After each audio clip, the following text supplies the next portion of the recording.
ಅಮ್ಮ ನೀವು ನನಗೆ ಹೇಳಿದ್ರಿ ನೀವು ಜೈಲ್ಗೆ ಹೋಗಿ ಬಂದ್ರಿ ಅಂತ. ನೀವು ಯಾವ ಥರ ಅಂದ್ಕೊಂಡಿದ್ರ ಅದೊಂದು ಪರಿಸ್ಥಿತಿ ಬರುತ್ತೆ ಅದನ್ನ ಎದುರಿಸೋಕ್ಕೆ ನಾನು ತಯಾರಿ ಮಾಡ್ಕೊಂಡಿರ್ಬೇಕು, ಇಲ್ಲ ಅದೊಂದು ಅನುಭವ ಹೇಗಿತ್ತು? ಬಿಕಾಸ್ ಅದು ಸುಲಭವಾಗಿ ನೀವು ಹೇಳಿದ್ರಿ, ಬಟ್ ಆ ಸಮಯದಲ್ಲೂ ಒಂದು ನಿಮಗೆ ನೋಡಿ ಹೋರಾಟ ಅಂತ ಅಂದಾಗ ಮನುಷ್ಯನಲ್ಲಿ ಒಂದು ಕಡೆ ಒಳಗಡೆಯಿಂದ ಒಂದು ಶಕ್ತಿ ಇರುತ್ತೆ, ಏನು ಬಂದರೂ ಎದುರಿಸ್ತೀನಿ ಅಂತ. ಅದು ಒಂದು ಕಿಚ್ಚು ಅದು.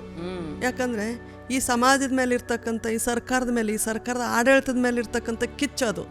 ಯಾಕಂದರೆ ಈಗಲೂ ಕೂಡ ಹೆಣ್ಮಕ್ಳೇ, ನಾನು ಒಂದು ಸುಮ್ಮನೆ ನಿಮಗೆ ಹೇಳ್ತೀನಿ, ನಾನು ಅಂದರೆ ನಾವು ಓಟ್ ಕೊಡ್ತೀವಿ, ನಾವು ತೆರಿಗೆ ಮೂಲಕ ಹಣ ಕೊಡ್ತೀವಿ, ಮತ್ತು ಯಾರ ಪರವಾಗಿ ಕೆಲಸ ಮಾಡಬೇಕು? ಗೆದ್ದೋದಂಥವ್ರು ಜನಸಾಮಾನ್ಯ ಪರವಾಗಿ. ಹೌದಾ? ಮಾಡಿದಾರ ಅವರು ಇದುವರೆಗಾದರೂ? ನಾನು ಅದನ್ನೇ ಪ್ರಶ್ನೆ ಮಾಡಿದ್ದು.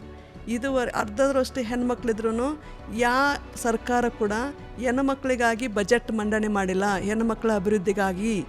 ಈಗಲೂ ಕೂಡ ಈ ಬಡ ಹೆಣ್ಮಕ್ಳು, ದಲಿತ ಹೆಣ್ಮಕ್ಳು ಅಲ್ಲಿ ಬಚ್ಚಲ ಇಲ್ದಂಗೆ ಅಲ್ಲಿ ಹೊರಗಡೆ ಒಂದು ಸಣ್ಣ ಒಂದು ಗೋಣಿಚೀಲ ಅಥವಾ ಹಳೆ ಸೀರೆಗಳನ್ನು ಕಟ್ಕೊಂಡು ಸ್ನಾನ ಮಾಡುವಂಥ ಒಂದು ಪರಿಸ್ಥಿತಿ ಈಗಲೂ ಕೂಡ ಇದೆ ಅಂತಂದು ಹೇಳಿದರೆ ನಾವು ಏನು ಅನ್ಬೇಕು? ಈ ಸರ್ಕಾರಕ್ಕೆ ನಾಚಿಕಿಲ್ಲ ಅನ್ಬೇಕಾ, ಅಥವಾ ಸಮಾಜಕ್ಕೆ ನಾಚಿಕಿಲ್ಲ ಅಂತ ಹೇಳ್ಬೇಕಾ, ಅಥವಾ ನಾವು ಇಲ್ಲಿ ಕುತ್ಕೊಂಡು ಮಾತಾಡ್ತೀವಿ ಹೋರಾಟ ಮಾಡ್ತೀವಿ ನಮಗೆ ನಾಚಿಕಿಲ್ಲ ಅಂತ ಹೇಳ್ಬೇಕಾ?